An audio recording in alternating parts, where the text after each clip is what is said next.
வணக்கம் நண்பா. TNSTC driver conductor recruitment செய்திகள். அரசு போக்குவரத்து கழகத்தில் 15,000க்கும் மேற்பட்ட பணியிடங்களை நிரப்பக் கோரி போராட்டம். மேலும் பல்வேறு கோரிக்கைகளை வைத்துள்ளனர். வாங்க பார்க்கலாம்.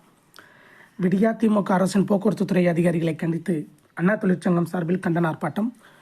முன்னாள் அமைச்சர் தளவாய் சுந்தரம் எம்எல்ஏ பங்கேற்பு.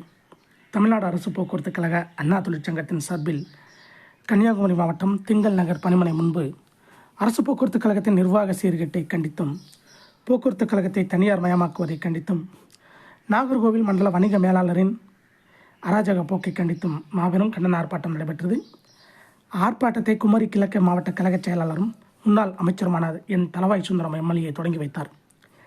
திங்கள் நகர் பணிமனை முன்பு அரசு போக்குவரத்து பிரிவு நாகர்கோவில் மண்டல செயலாளர் விஜயகுமார் தலைமையில் குமரி கிழக்கு மாவட்ட கழக செயலாளரும் முன்னாள் அமைச்சருமான என் தளவாய் சுந்தரம் எம்எல்ஏ தொடங்கி வைத்து பேசினார்.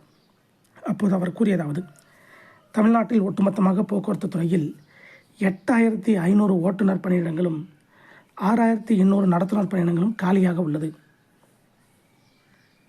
தமிழ்நாடு டிஎன்பிஎஸ்சி மூலமாக இவர்களை தேர்வு செய்ய நடவடிக்கை எடுப்பதாக சட்டமன்றத்தில் விடியா திமுக அரசின் முதலமைச்சர் பேசினார். இது தொடர்பாக அவர் பேசியது நடந்ததா, நடக்கவில்லை. கன்னியாகுமரி மாவட்டத்தில் தற்போது உள்ள சூழ்நிலைப்படி விவேகானந்தபுரம் டிப்போவில் இயக்கப்படும் 36 பேருந்துகளில் 22 பேருந்துகள் தடமாற்றி விடப்பட்டுள்ளது. ஒரு சிலர் பயன்பெறுவதற்காக இவை அரங்கேறியுள்ளது. இதனால் ஏற்கனவே இயக்கப்பட்டு வந்த இந்த பேருந்துகளை நம்பி பள்ளிக்கு செல்லும் மாணவ மாணவிகள், தொழிலாளர்கள், பொதுமக்கள் அவதிப்படுகிறார்கள். புரட்சித் தலைவர் எம்ஜிஆர் அவர்கள் ஆட்சி காலத்தில் அரசு போக்குவரத்து கழகம் சிறந்த முறையில் இயங்கி மக்களிடம் நன்மதிப்பை பெற்று லாபத்தில் செயல்பட்டு வந்தது. மாவட்டத்தில் திருவட்டார், குளித்துறை, கன்னியாகுமரி, நாகர்கோவில் போன்ற டிப்போக்களின் அருகே பலமுறை ஆர்ப்பாட்டங்கள் நடந்தபோதும் அண்ணா தொழிற்சங்க தொழிலாளர்களின் பிரச்சனைகளுக்கு தீர்வு காணப்படவில்லை. அண்ணா தொழிற்சங்க தொழிலாளர்களின் ஏராளமானோர் நிர்வாகத்தால் நசுக்கப்படுகிறார்கள். அதிகாரிகளுக்கும் தொழிலாளர்களுக்கும் இடையே நல்லுறவு இருக்க வேண்டும். அதிகாரிகள் கல்வி தகுதிக்கேற்ப உயர் பதவியில் இருக்கலாம். தொழிலாளர்களின் அவர்களின் தகுதிக்கேற்ப பணிகளில் இருக்கலாம். இதில் நான் தான் உயர்ந்தவன் என்ற எண்ணம் தவறுதலாக கூட அதிகாரிகளிடம் இருக்கக்கூடாது. அப்படி இருந்தால்தான் தொழிலாளர்களின் பிரச்சனைக்கு சுமூகமான தீர்வு காண முடியும்.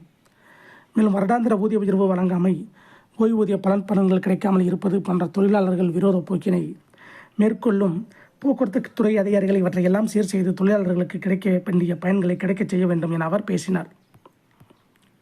ஆர்ப்பாட்டத்திற்கு முன்னதாக போக்குவரத்து துறையை கண்டித்து வழித்தடத்தின் வருகை பதிவை குறைத்து தொழிலாளியின் வயிற்றில் அடிக்காதே என்றும், மறுக்காதே தொழிலாளிக்கு உரிய விடுப்பை வழங்கிடு, நோய்வாய்ப்பட்ட தொழிலாளர்களுக்கு மீண்டும் பணி வழங்கிடு, இது ஆர்ப்பாட்டம், அண்ணா தொழிற்சங்க ஆர்ப்பாட்டம் என்ற கண்டன கோஷம் எழுப்பினார்கள்.